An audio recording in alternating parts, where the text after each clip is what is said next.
최근에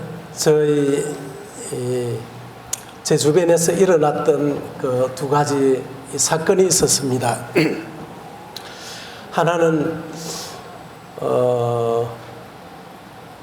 모친이 그 몸이 좀 불편했지만은 그래도 정신은 맑고 이렇게 했는데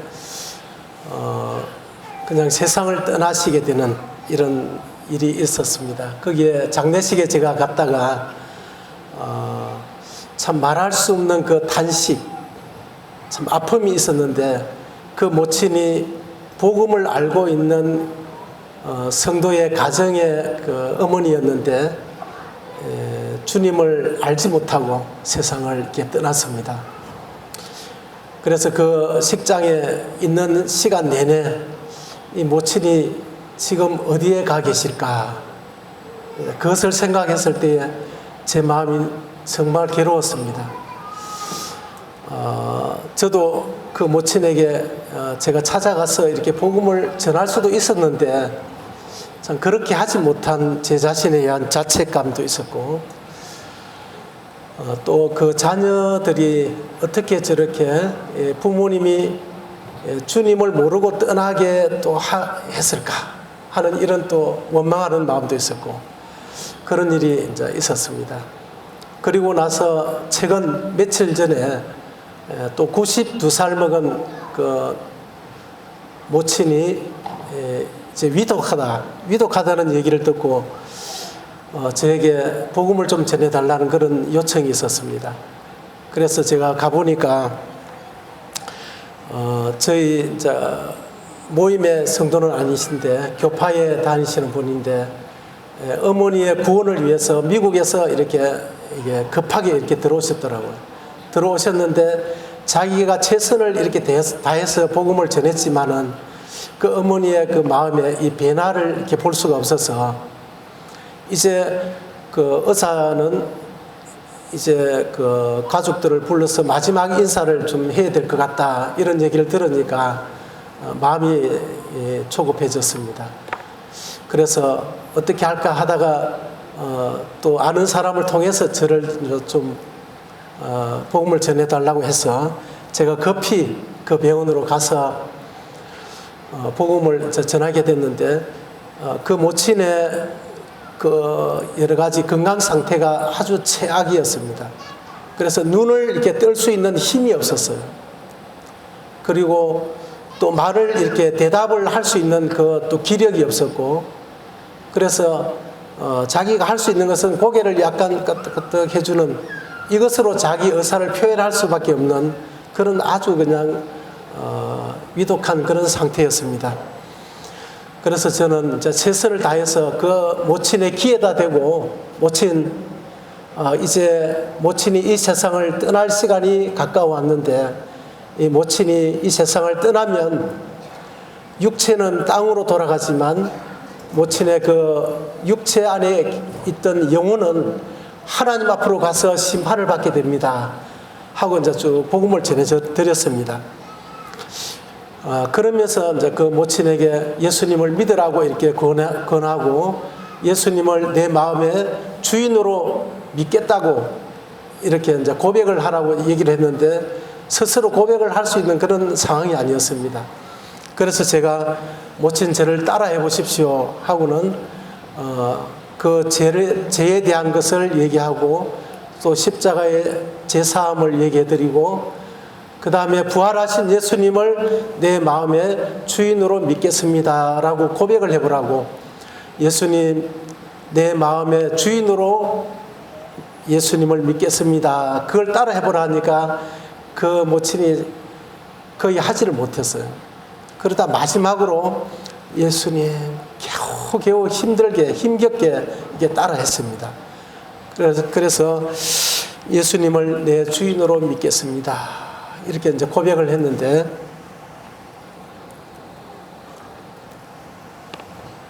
그 고백이 이제 마지막 고백처럼 이렇게 보였습니다. 그래서 제 마음에 하나님께서는 긍휼이 많으시니까 이 죽음 직전에 이 기력이 이렇게 세해진 가운데서 예수님을 나의 주인으로 믿겠다고 고백했기 때문에 누구든지 주의 이름을 부르는 자는 구원을 받으리라. 그렇게 말씀하셔서 그 말씀이 생각이 나면서 주님, 저 모친을 불쌍히 여겨 주십시오. 그래도 그 죽음 직전에 이게 우상을 섬기고 살았지만 예수님을 주인으로 믿겠다고 고백을 했는데 주님 불쌍히 여겨 주십시오. 그리고 저 영혼을 좀 받아 주십시오. 자, 그런 기도를 했는데 그 다음 날 지나고 그 다음 날까지 모친이 살아 계셨어요. 그리고 오히려 정신이 좀 맑아졌습니다. 맑아지고 건강이 조금 회복되어서 따님 되시는 분이 다시 한 번만 더 복음을 전해달라고 이렇게 또 부탁이 왔어요. 그래서 저는 너무 기쁜 마음이 있었습니다. 그래도 마음에 그 믿음이 천국 갈 수 있을까 하는 그런 어떤 의문이 있었는데 다시 한 번 더 복음을 전할 기회가 있어서 너무 기뻐서 주님께 감사를 드리고 또 병원으로 달려갔습니다. 달려가서 보니까 중환자실에 있었는데 10분만 이렇게 전화하고 10분만 면회할 수 있고 10분 지나면 빨리 나가야 된다고 그런 간호사의 그런 주의를 들었습니다. 듣고는 갔는데 그 모친의 얼굴이 굉장히 밝아 있었어요. 밝아 있었고 이 대화를 할 수 있는, 말을 주고받을 수 있는 그런 건강 상태로 이게 기력이 올라와 있었고 여러 상태가 많이 좋아졌어요.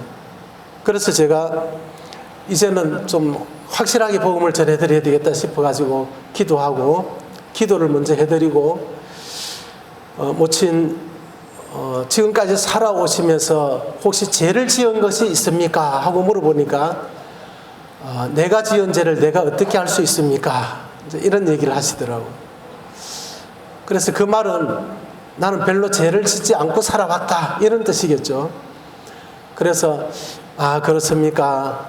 모친은 제가 듣기로는 정말 경찰이 없어도 살아갈 수 있는 그런 사람이라고 저도 생각이 듭니다. 그렇지만 하나님께서 보시는 죄는 사람이 보는 죄와 또 다릅니다. 이렇게 얘기하면서 미국에 가면 미국의 법을 따라야 되고 일본에 가면 일본의 법을 따라야 되듯이 하나님께서 규정하는 죄가 따로 있습니다. 그 죄를 제가 말씀드릴 테니까 자세히 들어보시고 모친이 어떤 죄가 있는지 잘 들어보십시오 하고 쭉 얘기를 드렸는데 이분이 잘 이해를 하는 겁니다. 그리고 제가 그분에게 모친은 지금까지 누가 주인으로 지금까지 살아오셨습니까? 하고 얘기를 했어요. 질문을 했는데 그 이전에 이 하나님께서 이 모든 만물을 창조하신 만물의 주인이시라는 것을 쭉 얘기를 해드렸습니다. 그리고 나서 그 모친에게 인간도 하나님이 만드셨다. 그래서 인간의 주인도 하나님이십니다. 하고 얘기를 해드리고 그런데 모친은 지금까지 90을 이상 사셨는데 누가 주인으로 사셨습니까? 하고 제가 질문을 했는데 그 모친이 제가 맞네요. 거기서 죄를 인정하는 것이었어요. 그 하나님이 주인이신데 그 하나님을 떠나서 내가 주인이 되어서 내 뜻대로 내가 나의 오름을 따라서 이렇게 살아왔다면 그것은 하나님의 뜻을 따라서 하나님의 뜻을 내가 받아서 하나님께 순종하면서 살아야 될 피조물인 인간이 내 뜻대로 살았다면 이것은 큰 죄입니다.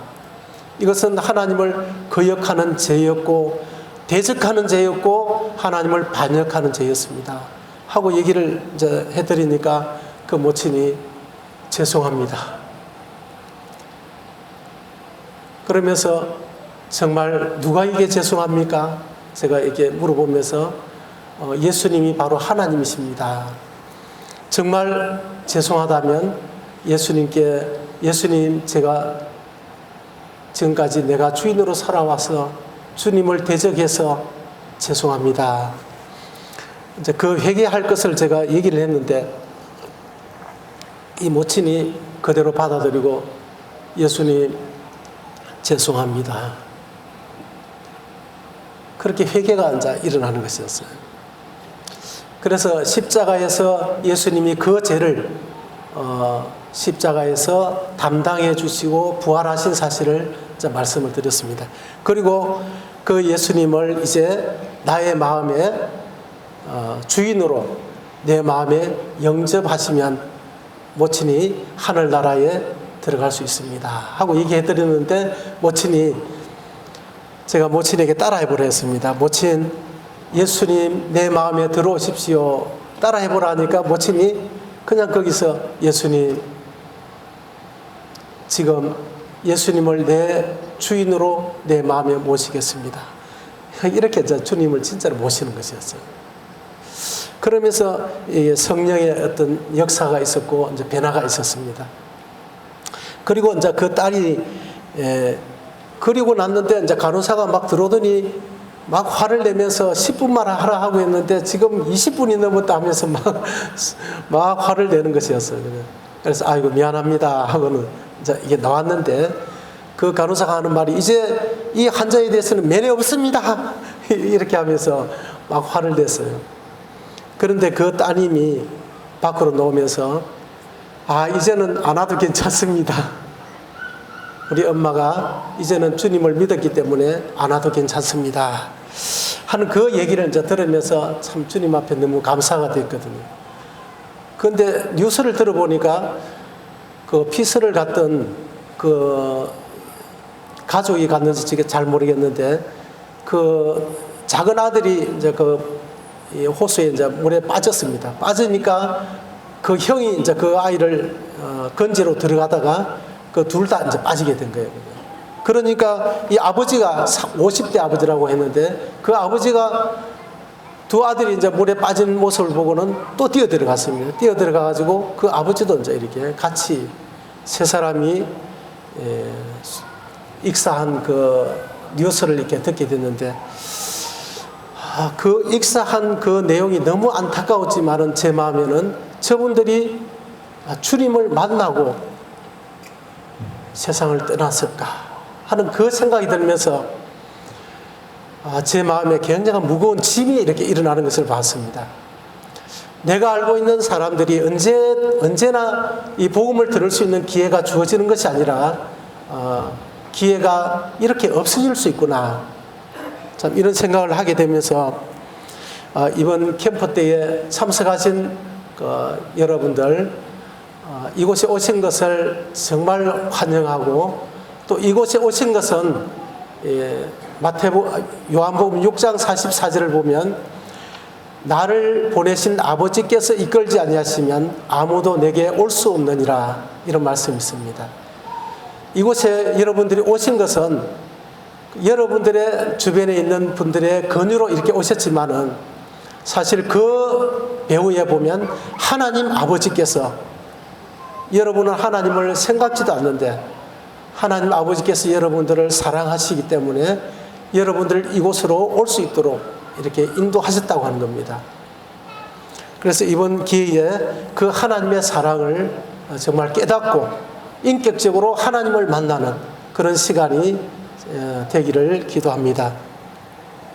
그러면서 제가 이 찬송이 생각이 났는데요, 제 소개를 하는 것보다 제 노래 실력을 좀 이렇게 들려드리면 제 소개가 대신될 것 같아서 이 찬송을 이렇게 부르면서 뭔가 여러분, 여기 계신 여러분과 제가 하나님의 그 음성을 듣기를 원합니다.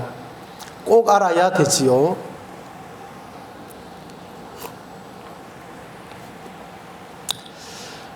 꼭 알아야 되지요. 꼭 알아야 되지요. 꼭 알아야 되지요.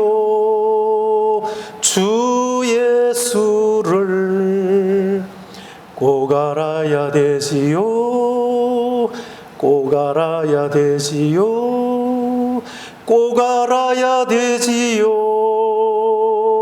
주 예수를, 주는 우리들을 위해 이 세상에 오셔서 우리들의 죄를 위해 십자가를 지셨네. 꼭 알아야 되지요. 꼭 알아야 되지요. 꼭 알아야 되지요. 꼭 알아야 되지요. 주 예수를. 이번 캠프 기간에 꼭 주님을 아시는 그런 기회가 꼭 되기를 바라는 마음 간절합니다. 저는 이번 캠프 기간 동안에 5차례의 공적인 이게 말씀을 이렇게 전하게 되겠는데, 3번은 하나님이 살아 계시다는 이런 증거들, 살아 계심에 대한 이런 부분을 제가 좀 말씀을 드리려고 합니다. 제가 이렇게 개인 전도도 하고 이렇게 전도를 하다 보니까 막히는 것이 이 하나님이 살아 계시다는 이 부분이 조금 부족하니까 그 다음으로 이렇게 잘 넘어가지 못하는 것을 경험했습니다. 그래서 저는 이번 캠프 기간 동안에 이 하나님에 대해서 어느 정도 또 들으신 분도 계시고, 또 성경을 통해서 어느 정도 아시는 분도 계시고, 또 나름대로 지식을 이제 가지고 계실 것인데, 이번 기회에 하나님이 살아 계심이 이렇게 확실하구나, 이런 확실한 증거들이 있구나, 그래서 막연하게 하나님이 계시겠지 이런 것이 아니라 정말 하나님이 살아 계시다는 것이 이 손으로 붙잡는 것보다 더 확실한 이런 확신을 가지고 이 하나님이 나에게 무엇을 원하시는지, 정말 하나님이 살아 계시다고 한다면 우리의 인생 전체가 이게 변화될 수밖에 없거든요. 또 우리 마음에 그 어떤 무거운 짐이라 할지라도 이 하나님을 인격적으로 만나게 되면 그 모든 짐에서 우리가 자유케 될 수가 있습니다. 그래서 이 3시간은 이 하나님의 이 살아 계심에 대해서 제가 여러 가지 이제 파워포인트로 정보들을 이렇게 준비를 해서 여러분들에게 보여드리도록 하겠습니다. 오늘은 특별히 성경에는 많은 예언이 기록되어 있는데, 예언과 그 성취에 대해서 이렇게 살펴보면서 하나님이 정말 살아 계시지 않을 수가 없구나, 이런 확신을 함께 가지기를 원합니다. 성경에는 총 성경 구절의 27%가 예언으로 기록되어 있습니다. 그러니까 약 3분의 1이, 이 성경책의 3분의 1이 예언으로 기록되어 있다, 이렇게 볼 수가 있겠습니다. 어마어마한 양이죠. 그리고 그 27% 중에 성취된 예언이 이미 지나간 예언, 그래서 우리가 확인해 볼 수 있는 예언이 68%가 이미 지나간 예언이고 성취가 되었다고 하는 겁니다. 그리고 이 지나간 예언 중에 이미 예언을 하고 지나갔음으로 인해서 우리가 확인할 수 있는 그 예언 가운데 빗나간 예언이 있는가? 제로라고 하는 겁니다. 만약에 한 가지만 있더라도 우리가 정말 귀중하게 여기는 그것이 또 틀릴 수가 있거든요. 그런데 이 성경은 지금까지 예언된 예언 중에 지나간 것을 이렇게 확인해 볼 수가 있지 않습니까? 확인했는데 빗나간 것이 하나도 없다고 하는 겁니다. 그리고 앞으로 남은 예언이 32%가 남아있는데, 이것은 미래에 아직 이루어지지 않았지만 이루어질 예언, 이렇게 되어 있습니다. 많은 정보들이 우리 주변에 이렇게 기사화되고 또 그렇게 하지만은 실제 시간이 지나 보면 빗나간 예언들로 가득 차 있습니다. 미국에서 1976년부터 79년까지 4년간 미국에서 그래도 용하다는 그런 점술가, 10대 점술가들을 이렇게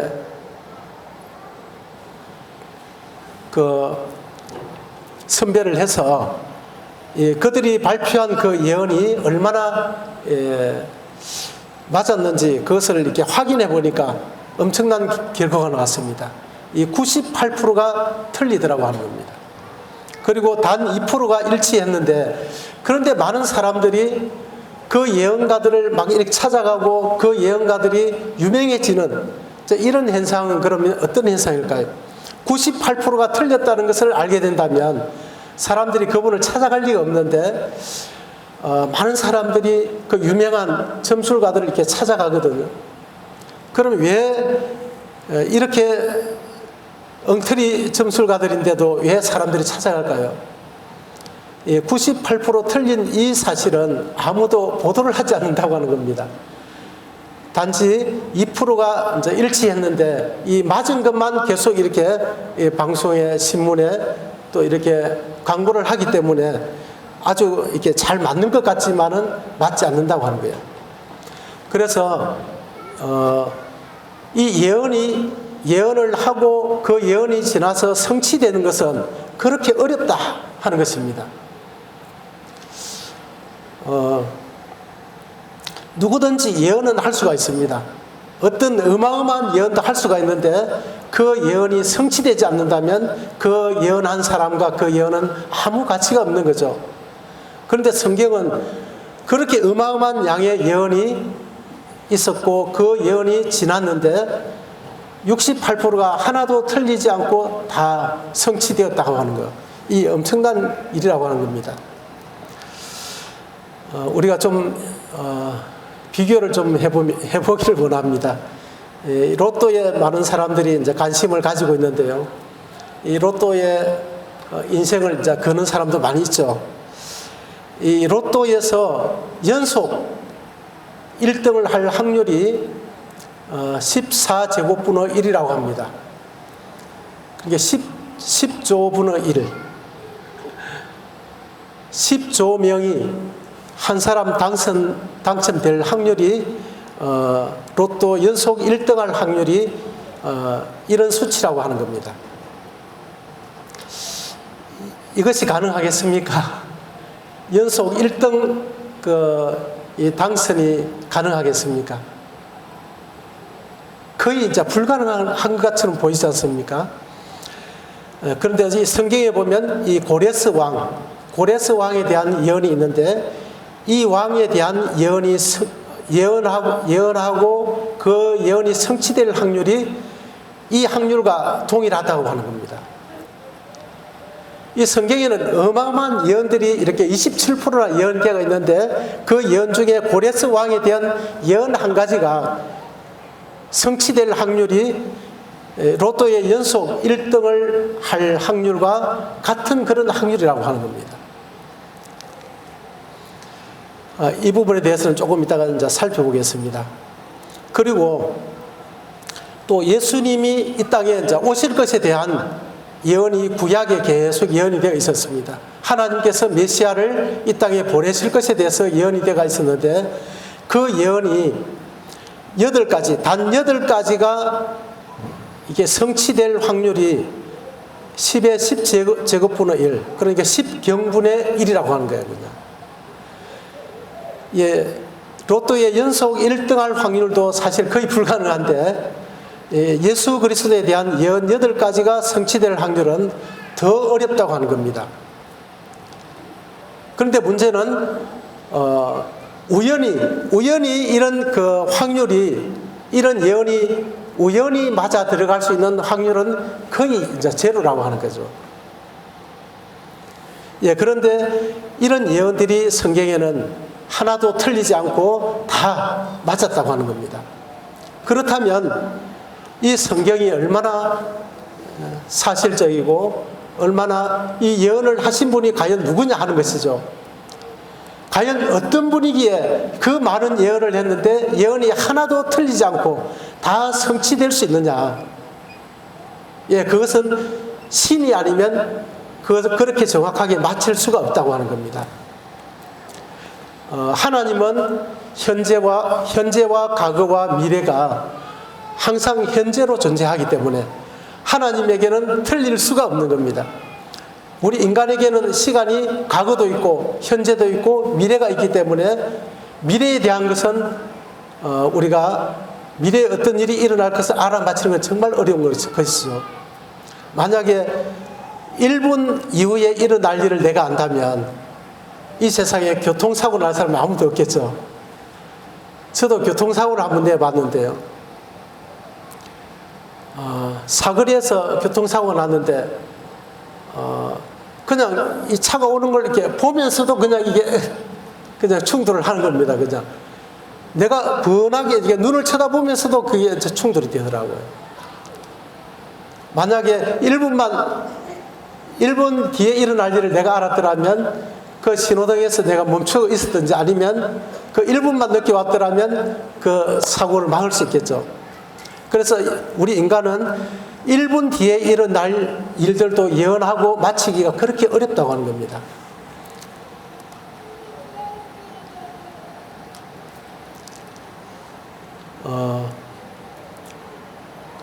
그리고 또 이게 로또의 22번 1등할 확률은 10의 154제곱분의 1인데요. 이것은 예수님에 대한 예언 48개가 이제 성취될 확률하고 똑같습니다. 로또의 22번 1등 바로 연결해서 될 확률이 사실 없죠. 이것이 우연히 이렇게 일어날 수 있는 확률은 없다고 하는 겁니다. 그런데 예수님에 대한 예언 48가지가 이미 예수님은 이 땅에 오신다고 예언이 되어 있었고, 예수님은 이 땅에 오셨다가 이미 예수님이 가신 지가 2000년이 넘었죠. 그래서 이 예언에 대해서 다 확인이 가능하고 이게 맞았는지 틀렸는지 확인이 가능하다고 하는 겁니다. 그런데 지금까지 틀린 게 하나도 없다고 하는 거예요. 자, 오늘 이 시간에는 조금 복잡할 수도 있지만 사실 하나도 복잡하지 않고 하나님이 성경에 예언을 했는데 그 예언이 정말 맞았는지 틀렸는지 그것만 지금 확인하는 그런 시간을 우리가 가져보겠습니다. 그래서 이 예언을 하신 분이 과연 어떤 분인가 하는 것을 여러분 마음에 기억했으면 좋겠습니다. 예, 첫째는 조금 전에 봤던 고레스 왕, 이 왕에 대한 예언이 있습니다. 그 예언이 어떻게 성취되었는지 보겠습니다. 그리고 유대인의 70년 후 귀환에 대해서 유대가 멸망을 당하고 다시 그들이 70년 만에 고토로 다시 돌아오게 하겠다는 그 약속이 있었는데 이것에 대해서, 그 다음에 이스라엘의 멸망과 독립에 대해서, 이스라엘은 약 2000년 동안 나라가 없이 세계 각국에 흩어져 있다가 약 2500년 후에 사실 독립을 해가 지금 나라를 이루고 있습니다. 이것에 대해서, 그리고 예수 그리스도의 메시아에 대해서 같이 한번 살펴보겠습니다. 먼저 이사야 44장 7절에 보면 내가 옛날 백성을 세운 이후로 나처럼 외치며 고하며 진술할 자가 누구뇨? 있거든 될 일과 장차 올 일을 고할지어다. 자, 이 세상에 많은 종교와 많은 신들이 있습니다.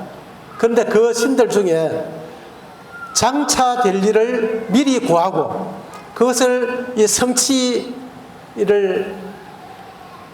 하게 하는 그런 종교라든지 그런 신이 없다고 하는 겁니다. 그리고 창세기에 보면 태초에 하나님이 천지를 창조하시니라 이렇게 말씀하셨는데 이 세상에 많은 종교가 있고 많은 신들이 있지만은 내가 천지를 창조했다 이렇게 선언하는 신은 어느 곳에도 없습니다. 오직 하나님 한 분만이 그 선언을 하신 것입니다. 자, 먼저 이 고레스 왕을 통해서 하나님께서 예루살렘을 중건할 것이라는 그 예언이 있었고, 이제 이 성취가 어떻게 됐는지 한번 살펴보겠습니다. 이 마이크가 좀 올리는데 괜찮습니까? 예. 자, 그러면 잠시 지금은 가장 좀 졸릴 때거든요. 식사하시고 막 급하게 이곳으로 또 모이신다고 신경도 많이 쓰셨는데 다 같이 한번 손을 한번 올려보겠습니다. 올려서 자, 깍지 끼고 왼쪽으로 한번 넘어가 보겠습니다. 10개까지 하나, 둘, 셋, 넷, 다섯, 여섯, 일곱, 여덟, 아홉, 열. 예. 또 오른쪽으로 하나, 둘, 셋, 넷, 다섯, 여섯, 일곱, 여덟, 아홉, 열. 자, 위로 하나, 둘, 셋, 넷, 다섯, 여섯, 일곱, 여덟, 아홉, 열. 예. 어깨를 조금 이렇게 돌려주시고, 예. 조금 시원하십니까? 예.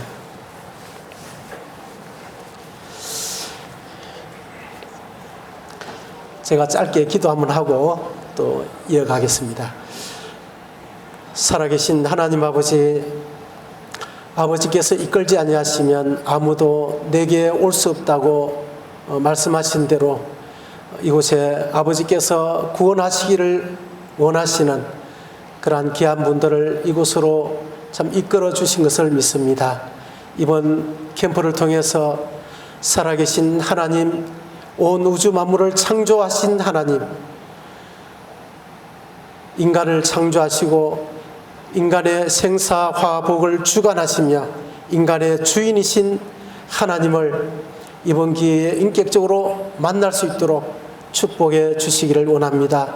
이 시간 또 우리에게 건강과 집중력을 주셔서 이 하나님의 말씀을 들을 때에 성령으로 말미암아 깨닫는 참 마음을 주시고 이 예언을 하시고 이 예언을 성취하시는 분이 누구인지를 우리 마음에 참 깨달을 수 있도록 이 시간을 축복해 주시기를 부탁드리며 또 사단의 모든 방해와 역사를 막아 주시기를 원합니다.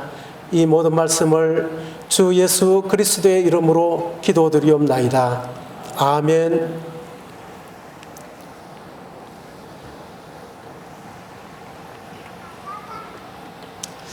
예, 이사야 44장에 보면 이렇게 이 고레스 왕에 대한 예언이 있습니다.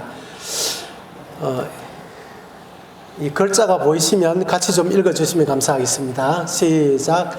고레스에 대하여는 이러기를 그는 나의 목자라 나의 모든 기쁨을 성취하리라 하며 예루살렘에 대하여는 이러기를 중건되리라 하며 성전에 대하여는 이러기를 내 기초가 세움이 되리라 하는 자니라.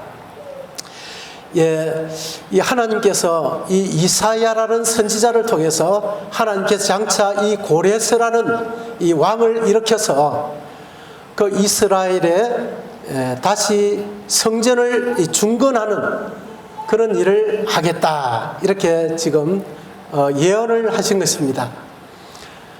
이때가 BC 740년인데요.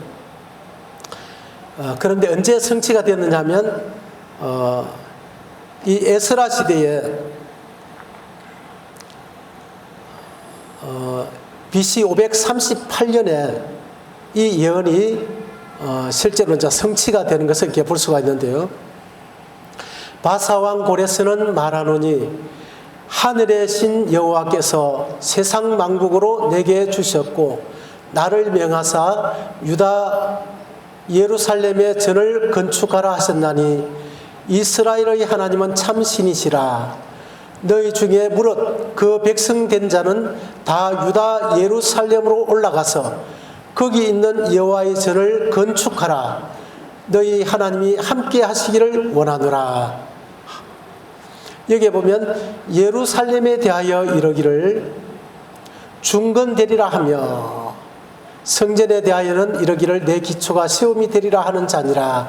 이 고레스를 통해서 그렇게 하시겠다고 이렇게 말씀하셨는데 이 에스라 시대에 실제로 이제 이 바사가 이 고레스가 바사 왕이 되어서 실제로 이렇게 명령을 내리는 것이 기록이 되어 있습니다.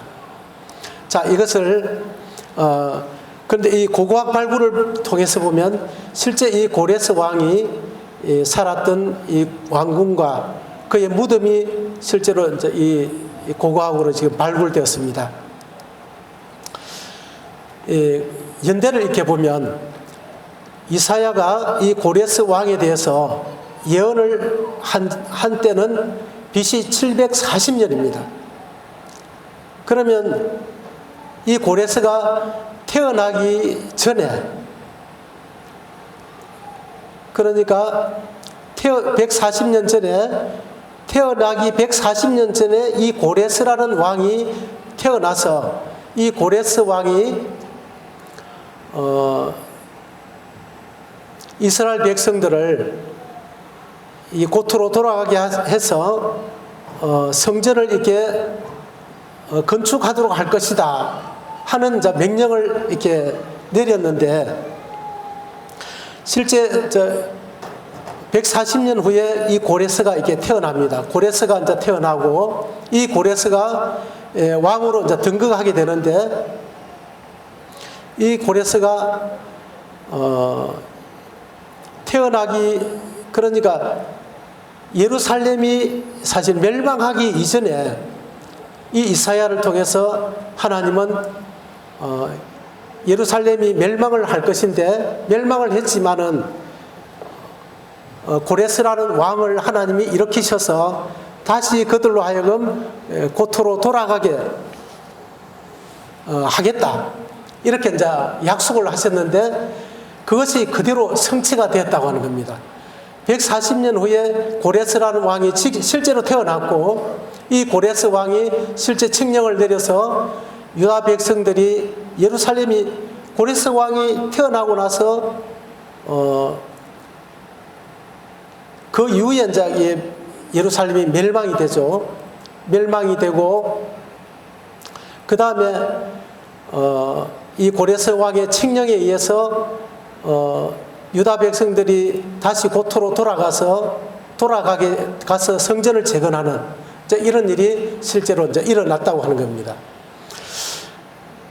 그래서 이 예언은 202년 후에 그 예언이 완전히 이제 성취가 된 이런 모습을 이렇게 보게 되는데, 사실 이런 예언이 어떻게 이제 사람이 이렇게 끼워 맞출 수가 있는 것이 결코 아니다 하는 것을 느끼게 됩니다. 자, 그리고 이제 또 70년 후에 이스라엘 백성들이 포로로 잡혀갔다가 70년 후에 다시 귀환할 것이다 하는 것이 예언이 되어 있고, 그 다음에 성취가 되었습니다. 예레미야 선지자를 통해서 하나님께서 또 이렇게 말씀하셨는데요. 같이 좀 읽어주시면 감사하겠습니다. 시작. 나 여호와가 이같이 말하노라.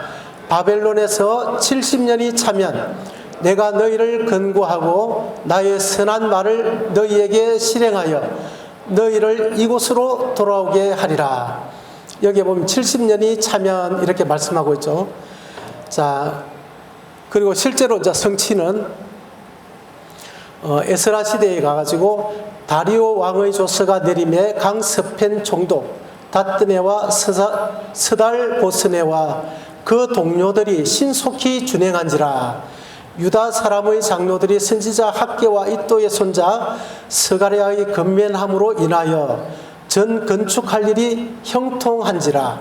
이스라엘 하나님의 명령과 바사왕 고레스와 다리오와 아닥사스다의 조서를 쫓아 전을 건축하며 피력하되 다리오 왕 6년 아달을 3일의 전을 피력하니라. 이때가 언제냐면 BC 516년입니다.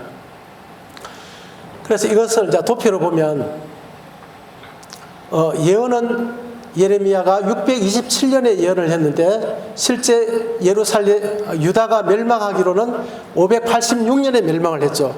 그렇게 41년 후에 멸망을 했는데, 이들이 다시 고토로 이렇게 돌아와서 70년 후에 돌아와서 성전을 재건할 것이다 하는 것을 예언을 했는데, 실제로 70년 후에 에스라 시대에 516년에 성전이 재건되고 봉헌식을 하게 되는 이제 이런 역사가 이제 기록이 되어 있습니다.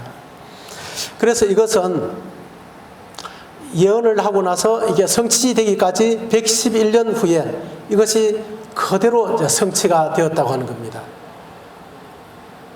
어떻게 유다가 멸망할 것까지 41년 후에 멸망할 것을 어떻게 알았으며, 또 그들이 70년 멸망하고 70년 후에 다시 고토로 돌아가서 포로로 잡혀왔다가 포로에서 돌아와서 성전을 또 재건할 것을 어떻게 그렇게 정확하게 이렇게 맞출 수 있을까? 이것을 예언하고 성취할 수 있는 분은 사람이 할 수 있겠습니까? 예, 이것은 하나님만이 할 수 있는 것이라고 이렇게 볼 수가 있죠. 자, 그 다음에 이제 이스라엘의 멸망과 회복인데요.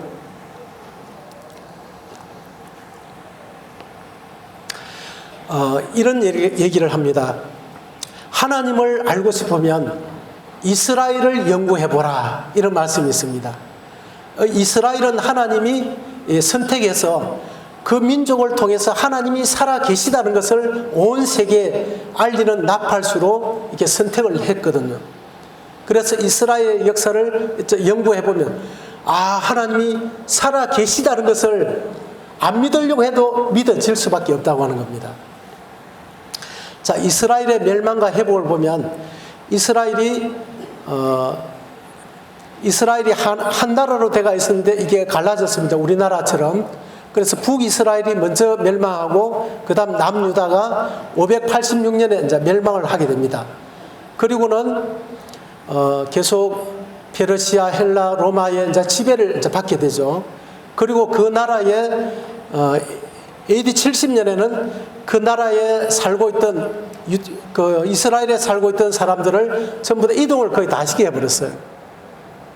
그리고 그 이스라엘 땅에는 다른 민족들이 와서 틀을 잡고 이제 살게 됐습니다. 그래서 이스라엘이라는 나라가 사실 지구상에서 해체가 돼버린 거죠. 지금 백제가 해체되고 없는 것처럼 해체가 되었는데, AD 70년에 그래도 예루살렘 중심으로 유다인들이 이렇게 모여 있었는데, AD 70년에 티토스 장군에 의해 가지고 거의 다 학살당했습니다. 그리고 남은 사람은 전부 다 노예로 팔려가고, 그렇게 하면서 계속 그 지배를 이렇게 쭉 받아왔습니다. 그러다가 1948년도에 이스라엘이 독립국가로 실제로 그 나라의 민족들이 돌아와서 독립을 했습니다. 그리고 지금까지 그 나라가 존재하고 있고, 지금은 군사 10위권 내에 들어가 있는 강대국이 되어 있어요. 그런데 그 이 성경에 이게 예언이 되어 있다고 하는 겁니다. 그래서 이스라엘이 BC 586년에 멸망하고 AD 1948년에 독립하기까지 얼마나 시간이 걸렸느냐 하면 무려 2533년이라는 세월이 지난 후에 한 나라가 다시 독립국으로 버젓이 이 지구상에 나타났다고 하는 겁니다. 이것이 가능한 일입니까? 이것은 그 어떤 기적보다 기적 중에 기적이다. 이것을 예언하고 이것을 성취할 수 있는 분, 그분은 이 세상에 누가 있습니까? 그 어떤 사람이 이것을 할 수 있겠습니까? 오직 하나님 한 분밖에 이것을 예언하고 성취할 수밖에 없다고 하는 것입니다. 에스겔서 37장에 보면 에스겔이 이렇게 말하고 있습니다. 에스겔이 하나님으로부터 받은 말씀이에요. 하나님께서 자기의 선지자를 통해서 하나님께서 하늘에서 계시를 해준 그 말씀을 받아서 기록한 것이 이게 성경입니다. 이 성경은 어떤 사람의 지혜에 의해서 어떤 행정강령이나 도덕강령을 이렇게 기록한 것이 아닙니다. 이 성경은 하나님의 말씀인데, 하나님이 하신 말씀을 성령의 감동을 입은 사람들이 받아서 기록한 것이 이 성경이죠. 그래서 이 어떤 다른 종교 서적과 완전히 차별화되는 것입니다. 이 성경에 보면 에스겔이라는 선지자가 하나님께 이렇게 받아서 적어놨습니다. 또 내게 이르시되 인자야, 인자야 하는 것은 하나님께서 에스겔을 보고 인자야 이렇게 부르신 겁니다. 인자야, 이 뼈들은 이스라엘 온족속이라. 하나님께서 이런 이제 골짜기에 뼈가 가득한 것을 이렇게 보여주시면서 말씀을 하셨습니다. 이 뼈들은 이스라엘 온 족속이라. 그들이 이러기를 우리의 뼈들이 말랐고 우리의 소망이 없어졌으니 우리는 다 멸절되었다 하느니라. 이스라엘이 사실 2차 세계대전을 거치면서 그때 한 900만 정도 이렇게 이스라엘 민족들이 지구에 존재하고 있었는데 한 600만 명 정도 다 학살을 당한 겁니다. 그러니까 이스라엘 민족 전체가 거의 이제 멸절을 당했어요. 이런 상황에서 사실 이스라엘 백성들은 우리가 다시 나라를 되찾고 독립한다는 것, 그거는 상상할 수가 없는 일이었거든요. 그들이 이제 말하기 우리의 소망이 없어졌으니 우리는 다 멸절되었다 하느니라. 그러므로 너는 대언하여 그들에게 이러기를 주 여호와의 말씀에 내 백성들아 내가 너희 무덤을 열고 너희로 거기서 나오게 하고 이스라엘 땅으로 들어가게 하리라. 이게 독립을 말하고 있습니다. 이 앞에는 멸망을 말하고 있고 내 백성들아 내가 너희 무덤을 열고 너희로 거기서 나오게 한즉 너희가 나를 여호와인 줄 알리라. 내가 또 내 신을 너희 속에 두어 너희로 살게 하고 내가 또 너희를 너희 고토에 거하게 하리니 나 여호와가 이 일을 말하고 이룬 줄을 너희가 알리라. 나 여호와의 말이니라 하셨다 하라. 정말 이스라엘이 독립을 한다는 것은 정말 이 에스겔이 이때 예언할 당시에 이때는 에스겔이 예언할 당시에는 이스라엘이 멸망하고 막 하여튼 그 시기입니다. 시기인데 그때 이미 하나님께서는 이 에스겔을 통해서 이스라엘이 장차 이렇게 우리는 다 멸절되었으니까 우리는 끝났다 이렇게 말하겠지만은 나는 그들을 다시 고토로 돌아오게 하겠다 이렇게 말씀하셨습니다. 자, 이 영상을 잠시 한번 보시겠습니다. 영상 소리 좀.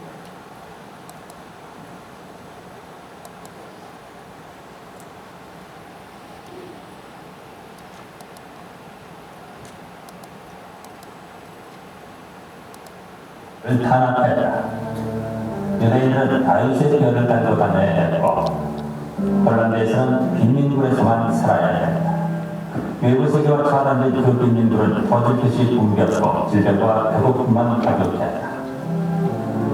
바르샤바에서는 독일인들에게 하루 2,300칼로리, 홀란드인들에게는 900칼로리, 그리고 빈민굴 장벽 안에서는 유대인들에게는 183칼로리의 식량이 제공됐다.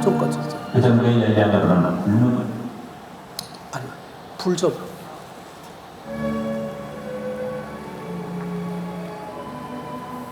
나치가 지배하는 국가의 빈민국에서 총 60만 명이 굶어 죽었다. 최종 해결책으로 유대인들을 조직적으로 죽이려는 결정이 마침내 수행에 옮겨졌다. 유대인들은 유럽의 모든 나치 정면지에서 이송됐다. 수용소까지 가는 데 며칠 걸렸다. 음식 조om들도 뜨겁게 부족했고 위생도 엉망이었다.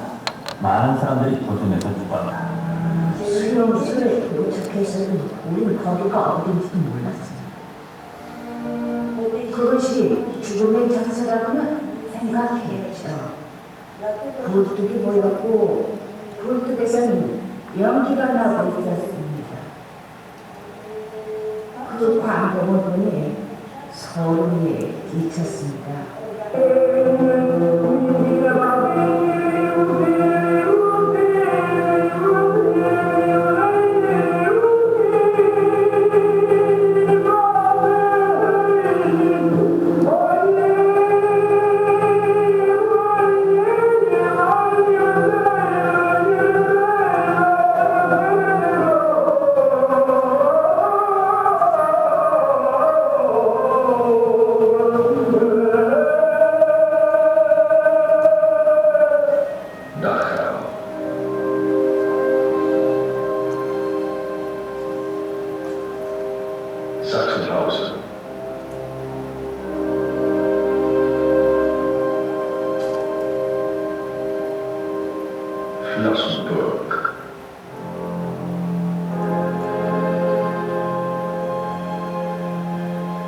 village.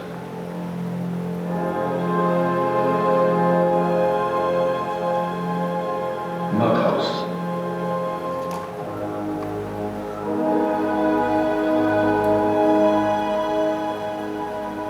Ravensbrück.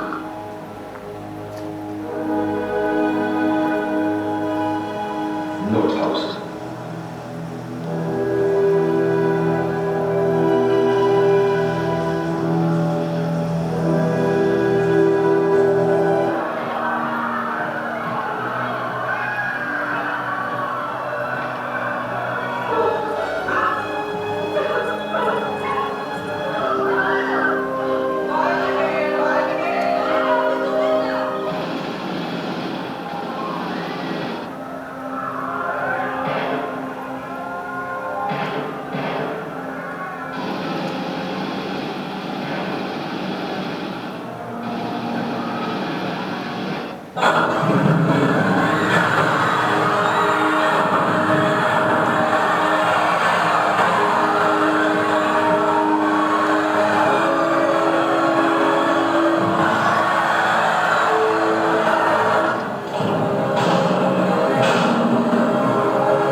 우리나라가 여기 있으면 이스라엘이 이 지구의 중앙에 위치한 나라라고 합니다.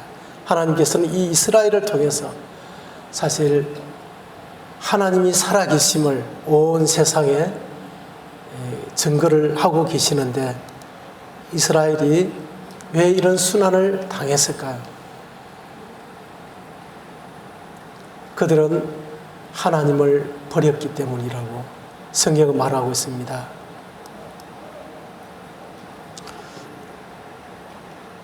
그때 2차 세계대전 때에 이렇게 생체 실험, 살아있는 사람의 살을 이제 바로 째서 거기다 균을 넣어서 생체 실험을 하고 여기에 이 안경의 주인이 다 어디로 갔겠습니까? 가스실에서 다 희생을 당했습니다. 이런 이스라엘 민족이 다시 독립을 한다는 것은 사실 상식선에서 불가능한 것이죠. 그런데 하나님께서는 내 백성들아 내가 너희 무덤을 열고 너희로 거기서 나오게 한 적 너희가 나를 여호와인 줄 알리라. 그들은 아마 다 우리가 이제 멸절되었다, 우리의 소망이 끊어졌다 그렇게 외쳤지만 하나님께서는 아니다, 내가 너희를 다시 고토로 돌아오게 하겠다 이렇게 말씀을 하셨습니다. 그렇게 한 적 너희가 나를 여호와인 줄 알리라. 그렇게 예언하고 성취하시는 그 사실을 보면서 하나님이 살아계신 것을 우리는 알 수가 있는 것입니다. 이스라엘에 이렇게 독립하는 이 과정을 보면 어떻게 그런 상황에서 이스라엘이 어떻게 독립을 할 수 있었을까? 아무리 생각해도 상식선에서 이해가 안 되거든요. 그런데 2차 세계대전 때에 그 길을 하나님께서 어떤 아무리 막힌 여리고성과 같은 그런 견고한 성이라 할지라도 하나님께서 하시면 그게 쉽게 무너지거든요. 이 하나님이 하시는 방법을 한번 보시겠습니다.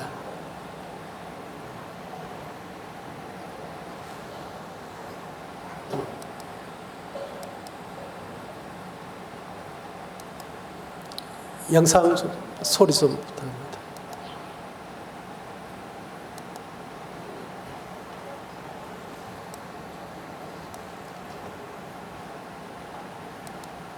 맨체스터 대학의 지향은 무엇이죠? 이곳에서 바이츠만은 화학시험에 몰두하고 있었습니다. 그러나 It's just acetone. Well, it's a cheaper way to make it.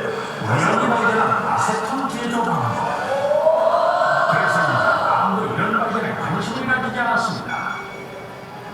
1914년 제1차 세계대전이 시작되고 전 세계를 뒤덮은 포성 속에 영국은 과학자들에게 이런 명령을 내리게 Finishing 됐습니다. up the paperwork on any invention that might have possible military applications. 영국 정부는 전국의 과학자들로부터 무기 개발에 가치가 있을 만한 연구 논문을 모집했고 바이츠만은 주위의 무관심 속에 아세톤 생산을 관한 유연한 발견을 제출하게 됐는데 계속되는 전쟁 속에 바이츠만의 연구는 잊히다. 제1차 세계대전은 발달된 광무기를 앞세운 독일을 위해 영국을 비롯한 연합국의 피해를 커져나가는 가고 있었습니다. 그렇게 2년이 지난 어느 날 그에게 전화를 건 사람은 바로 영국의 수사 로이드 조지였습니다. Mr. President, the research on new methods of producing acetone is a really breakthrough. 그의 발견이 왜 다시 관심을 받게 된 것일까요? 이유는 이렇습니다. 영국의 포탄은 독일군 포탄보다 멀리 날아가지 않아 전투에서의 패전 소식이 잦았고 그 이유를 규명한 결과 화약에 사용되는 아세톤이 순수하지 못하다는 이유를 밝혀내게 됩니다. We need 60,000 tons of acetone for this war, and we're asking you to help us.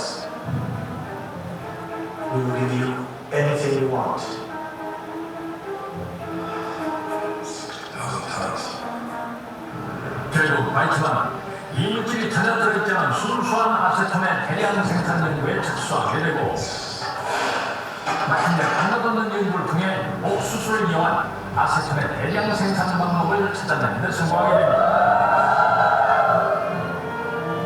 그 결과 영국은 아세톤으로 성능 좋은 대량의 폭발물을 만들 수 있었고 아세톤의 대량 생산은 곧 1차 세계대전을 승리로 이끈 주요 원인이 됐습니다. We owe this victory to you and to acetone. So, I would suggest the king to award you with the Medal of Honor. Thank you, but I don't need any medals. I would like a Jewish home established in our ancestral land, Palestine. 그렇습니다. 당신 나라 없이 전 세계에 흩어져 살고 있던 수많은 유태인 그리고 유태인이었던 바이츠만 역시 자신의 선조들이 살던 팔레스타인에 유태인 국가를 세우고 싶었던 것입니다. 하지만 당시 팔레스타인 지역은 전 세계 강대국들의 이해관계가 얽혀 있었고 이에 영국은 아프리카의 우간다를 제시하게 되는데 바이츠만은 이런 제안에 이렇게 말합니다. If someone offered you the City of Lights, would you exchange London for Paris? The bones of our fathers are buried in Jerusalem. Give us our own back. Give us Jerusalem. 바이츠만의 욕심에 감동을 받은 영국의 내무장관 L.G. 벨포어는 1917년 벨포어선을 통해 팔레스타인 지역의 유태인 국가의 건설을 지지할 것을 약속합니다. 그리고 마침내 1948년 유태인의 독립국가는 그들의 고향 땅에 세워졌습니다. 1917년 벨포어선 이후 48년도까지 영국의 식민지 통치를 받은 팔레스타인이 유대인들의 계속적인 외교 노력을 통해서 유엔의 독립결의를 이끌어내고 전 세계가 이스라엘 독립을 지지하는 가운데 48년도에 독립이 이루어졌습니다. 그리고 아세톤을 만든 하임 바이츠만은 이스라엘 초대 대통령으로 취임하게 됩니다. 고난과 역경의 역사 속에 피와 땀을 세워진 나라 이스라엘. 예. 하나님께서 이런 과정을 통해서 이스라엘의 이제 독립을 이끌어냈습니다. 그리고 1948년 5월 14일 실제 그 이스라엘이 독립국으로 이렇게 선언을 하게 됩니다. 예, 기적 중에 기적, 이스라엘의 멸망과 독립 이렇게 말할 수 있겠습니다. 에스겔서 37장 11절 또 내게 이르시되 인자야 이 뼈들은 이스라엘 온 족속이라. 그들이 이르기를 우리의 뼈들이 말랐고 우리의 소망이 없어졌으니 우리는 다 멸절되었다 하느니라. 정말 이들은 이런 상태였습니다. 그러므로 너는 대언하여 그들에게 이르기를 주 여호와의 말씀에 내 백성들아 내가 너희 무덤을 열고 너희로 거기서 나오게 하고 이스라엘 땅으로 들어가게 하리라. 예, 이 말을 누가 했습니까? 에스겔이 했습니까? 아니면 하나님이 하셨습니까? 하나님께서 에스겔을 통해서 이렇게 말씀하신 거죠. 그러면 이 역사를 이루신 분이 누구십니까? 이것을 예언하시고 이것을 성취하신 그 하나님. 이 하나님이 우리 눈에 보이지 않는다고 하나님이 없다고 누가 이렇게 말할 수 있겠습니까? 마태복음 25장 35절 한번 읽어주시면 감사하겠습니다. 시작. 천지는 없어지겠으나 내 말은 없어지지 아니하리라. 예, 하늘과 땅은 앞으로 없어질 거라고 성경은 말하고 있습니다. 그러나 하나님께서 하신 이 말씀은 결코 없어지지 않는다. 그 말은 그대로 성취된다. 이 말씀이겠죠. 성경의 예언과 성취는 하나님이 살아계시고 참된 신이라는 것을 강력히 증거하는 것입니다. 지금까지 몇 가지 예언을 살펴봤는데요. 이것은 그 27% 중에 극소수입니다. 극소수의 몇 가지만 살펴봤는데 이 내용들을 하나하나 우리가 살펴본다면 하나님이 없다고 하면 내 자신이 그것을 인정할 수가 없는 겁니다. 그만큼 이 성경은 하나님이 살아계심을 이 예언을 통해서 이 확정하고 있다고 하는 겁니다. 이제 예수 그리스도에 대한 예언인데요. 먼저 8가지 예언이 예수님 한 분에게 성취된 것을 하나하나 이렇게 한번 살펴보겠습니다. 총 예수님에게 예언된 것이 총 몇 가지냐면 성경에는 61가지인데 그 61가지가 다 성취가 된 겁니다. 아까 48가지가 성취될 확률이 154제곱분의 1이라 그랬죠. 10에다가 0을 갖다 154개나 붙인 그 확률이라고 하는 겁니다. 자, 여기 보면 일단 이렇게 예언이 되어 있습니다. 이 예언을 누가 하셨느냐 하면 하나님이 하신 거죠. 성경은 하나님이 성경을 통해서 예언을 하시고 하나님께서 그 성경의 예언을 성취하시는 이런 모습을 볼 수가 있습니다. 예수님의 출생지에 대해서 이것이 이 통계학자가 이렇게 통계를 이 공식을 만들어 보니까 이 출생지 전 세계의 지역을 나누고 그 다음에 또 한 나라의 지역을 나누고 거기에서 또 도를 나누고 막 이렇게 쭉 나눠 가지고 그것이 이제 이루어질 확률이 10만 분의 1이다. 이렇게 이제 그냥 나온 게 아니고 통계학적으로 나온 것입니다. 메시아의 출애를 알리는 선지자에 대한 확률, 또 나귀를 타고 예루살렘에 입성하실 것이다. 또 친구에게 배신을 당할 것이다. 은 30개로 예수님을 판 그 은 30개로 토기장의 밭을 살 것이다. 또 자기를 변호하지 않을 것이다. 손과 발이 찔릴 것이다. 이것은 굉장히 그 의미가 있습니다. 그때까지만 해도 십자가형이 실제 공공연하게 이루어지지 않은 시기였다고 하는 것입니다. 그 다음에 겉옷을 나누며 속옷을 제비 뽑을 것이다. 이 8가지가 예수님에게 이루어질 확률이 10경분의 1이라고 하는 겁니다. 이 8가지가 예수님 한 분에게 그대로 성취된다는 것, 이것이 그렇게 어려운 것이라고 하는 겁니다. 자, 그런데 이것이 우연히는 결코 일어날 수 없다. 메시아 출생지에 대해서 이렇게 기록하고 있습니다. 이 미가야라는 선지자가 하나님께서 이 출생지를 예언하게 하셔서 예언을 했는데요. 베들레헴 에브라다야, 너는 유다 족속 중에 작을지라도 이스라엘을 다스릴 자가 내게로 나올 것이라. 그의 근본은 상고의 태초이니라. 다스릴 자, 유대인의 왕으로 나신 이가 누구뇨? 이렇게 했죠. 예수님은 이 세상에 왕으로 오신 것입니다. 그래서 예수님이 태어날 곳이 바로 베들레헴이다 하는 것을 이렇게 예언을 하셨는데요. 예언을 했던 때가 이 미가 선지자가 활동했던 시기가 BC 750년에 710년입니다. 그런데 예수님은 BC 1년에 이렇게 이 땅에 탄생을 하신 것입니다. 자, 여기 보면 이때에 가이사 아구스도가 영을 내려 천하로 다 호적하라 하였으니 이 호적은 구레뉴가 수리아 총독되었을 때에 첩번한 것이라. 이 가이사 아구스도가 갑자기 영을 내려서 모든 사람은 다 각기 고향으로 가서 호적을 해라, 이렇게 이제 명령을 내린 겁니다. 그렇지 않았다면 마리아는 이 나사렛에서 그냥 그대로 살다가 거기서 아마 예수님을 출생을 했을 것인데, 이 명령 때문에 베들레헴으로, 자기 고향으로 이제 요셉이 돌아가서 베들레헴에서 이제 출산을 하게 됩니다.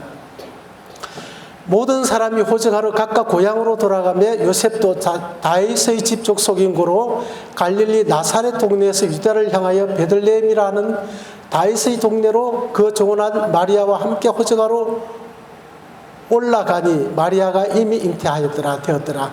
예, 여기 보니까 갈릴리 나사렛 동네에서 유대를 향하여 베들레헴이라 하는 다윗의 동네로 이렇게 옮겨가는 것을 이렇게 볼 수가 있죠. 자, 이 역사를 주관하셔서, 예언을 하시고 역사를 주관하셔서 그 예언을 성취하게 하시는 분, 이분이 바로 이게 성경에 기록된 하나님이다 하는 것입니다. 자, 여기가 베들레헴이고 나사렛은 요 위에, 나사렛은 요 위에 있죠. 여기 있죠. 여기에 살다가 이렇게 호적하라는 영을 받고 이곳으로 내려와서 여기서 예수님을 이제 출산하게 됨으로써 베들레헴에서 출산한다는 예언이 성취가 됐다고 하는 겁니다. 자, 그리고 이 메시아의 출현을 알리는 선지자,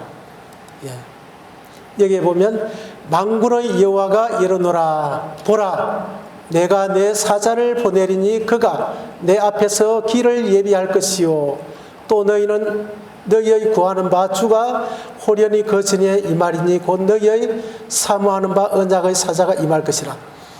그 예수님이 오시기 전에 예수님이 앞서서 예수님이 오실 것을 그 길을 예비하는 사자를 보내신다, 이렇게 말씀하셨는데 이때가 BC 450년경이라고 하는 겁니다.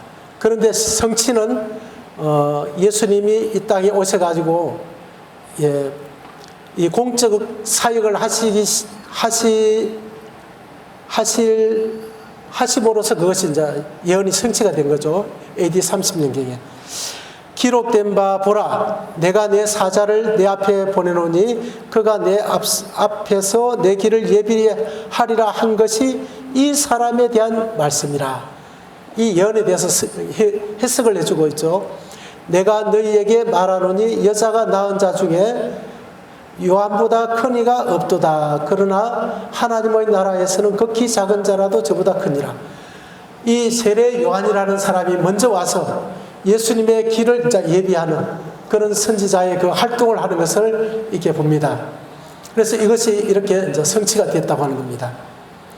그 다음에 이 메시아는 나귀 새끼를 타고 예루살렘에 입성할 것이다. 이 왕이 거창하게 예루살렘에 입성을 해야 되는데 이 왕은 겸손해서 나귀 새끼를 타고 입성을 할 것이다 라는 것이 예언이 되어 있는데, 이 예언을 하신 하나님, 이 스가랴 선지자를 통해서 하시고 그 예언을 실제로 이제 성취케 하시는 하나님.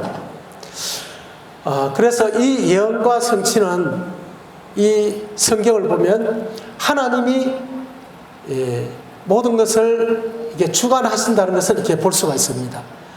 그래서 이 역사를 주관하시는 분이 하나님이시다 하는 것을 이 성경을 읽으면 우리가 알 수가 있어요. 자, 이것도 시온의 따라 크게 기뻐할지어다. 예루살렘의 따라 즐거이 부를지어다. 보라, 내 왕이 내게 임하나니 그는 공의로우며 구원을 베풀며 겸손하여서 나귀를 타나니 나귀의 작은 것 곧 나귀 새끼니라. 우리 주님은 천지 만물을 창조하신 하나님이심에도 불구하고 자신을 낮추셔서 우리를 구원하시기 위해서 이렇게 겸손한 이런 모습으로 우리에게 오셨다고 하는 겁니다. 그리고 실제 BC 500년에 하나님께서 이 스가랴를 통해서 예언하셨고 AD 33년에 그것을 실제로 이제 성취케 하셨습니다. 같이 좀 읽어주시면 감사하겠습니다. 시작. 나귀 새끼를 풀 때에 그 임자들이 이르되 어찌하여 나귀 새끼를 푸느냐 대답하되 주께서 쓰시겠다 하고 그것을 예수께로 끌고 와서 자기들의 겉옷을 샤키 위에 걸쳐놓고 예수를 태우니. 예, 이렇게 참 놀랍게 예언이 성취되는 이런 모습을 보면 정말 소름이 끼칩니다. 많은 사람들이 예언하고 하지만은 98%가 틀리지만은 이 주님이 하나님께서 예언하신 이 성경에는 지금까지 하나도 빗나간 것이 없다. 얼마나 놀랍습니까? 또 메시아는 친구에게 배신당할 것이다 하는 것이 또 예언이 되어 있습니다. 나의 의뢰하는 바 내 떡을 먹던 나의 가까운 친구도 나를 대적하여 그 발꿈치를 들었나이다. 이는 가룟 유다가 예수님을 팔 것을 이렇게 예언을 하신 것입니다. 그런데 실제 그 사건이 일어났거든요. 그때에 12 중에 하나인 가룟 유다라는 자가 대제사장들에게 가서 말하되 내가 예수를 너희에게 넘겨주리니 얼마나 주려느냐 하니 그들이 은 30을 달아주거늘 저가 그때까지 예수를 넘겨줄 저가 그때부터 예수를 넘겨줄 기회를 찾더라. 소름 끼치지 않습니까? 저는 이런 내용들을 이렇게 읽다가 정말 소름